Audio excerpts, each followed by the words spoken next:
Қайырлы күн достар, менің есімім Балжан. Бүгін сіздермен өте дәмді болып шығатын сүзбелі бәліштің рецептімен бөлісемін. Барлық қажетті заттарды описанияға жазып қоямын. Ол үшін бізге бөлме температурасындағы сары май, қант, бір жұмыртқа, ұн және қопсытқыш қажет. Алдымен ыдысымызға жұмсақ сары майымызды салып, үстіне қантымызды қосып, миксермен біркелкі болғанға дейін миксерлейміз. Содан соң үстіне бір жұмыртқамызды жарып, тағы да миксерлейміз.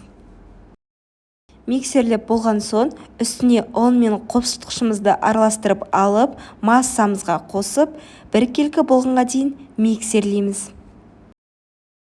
Ұнымызды 2-3 бөлікке бөліп салатын боламыз.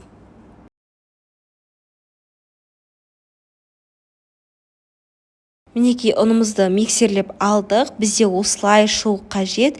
Енді осы шыққан қамырымызды қолмен біріктіретін боламыз. Қолымызбен біріктіре отырып, жұмсақ қамыр илейміз.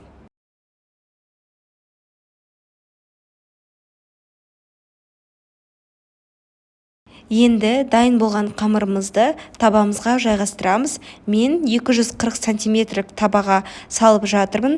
Бірінші қамырымызды осылай 2 бөлікке бөліп аламыз. Жарты бөлігін осылай астыңғы жағына орналастырамыз. Енді қалған жарты бөлігін табамыздың үстіңгі жағына орналастырып шығамыз. Қамырларымыздың барлығын жайғастырып болғаннан соң вилкамен біркелкі етіп шығатын боламыз. Бірінші жан жағын, содан кейін үстіңгі жағын біркелкі қалыпқа келтіреміз.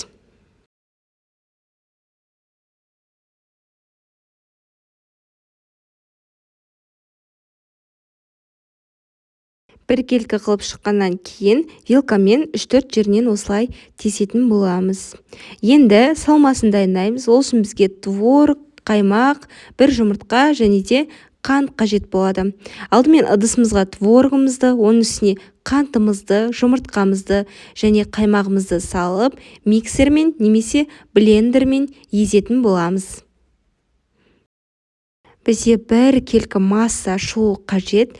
Мінекей миксерлеп болдық. Енді осы салмасын қамырымыздың үстіне құятын боламыз. Мінекей барлығын құйып шықтық. Енді мен әдемілік үшін бетіне малина тастадым. Сіздер өздеріңіздің қалауларыңыз бойынша кез келген жемісті қолдансаңыздар болады.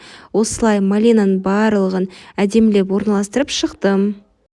Жемістер бір жағынан әдемілік берсе, екінші жағынан бәлішіңіздің дәмін келтіреді. Енді дайын болған бәлішімізді қызып тұрған пешімізде 30-40 минут пісіріп аламыз. Суығаннан кейін барып формасынан шығарамыз. Өте дәмді болып шығады. Сіздерге де жасап көруге кеңес беремін. Бәліш толық суыған соң кесеміз. Өте дәмді әрі жұмсақ болып шығады.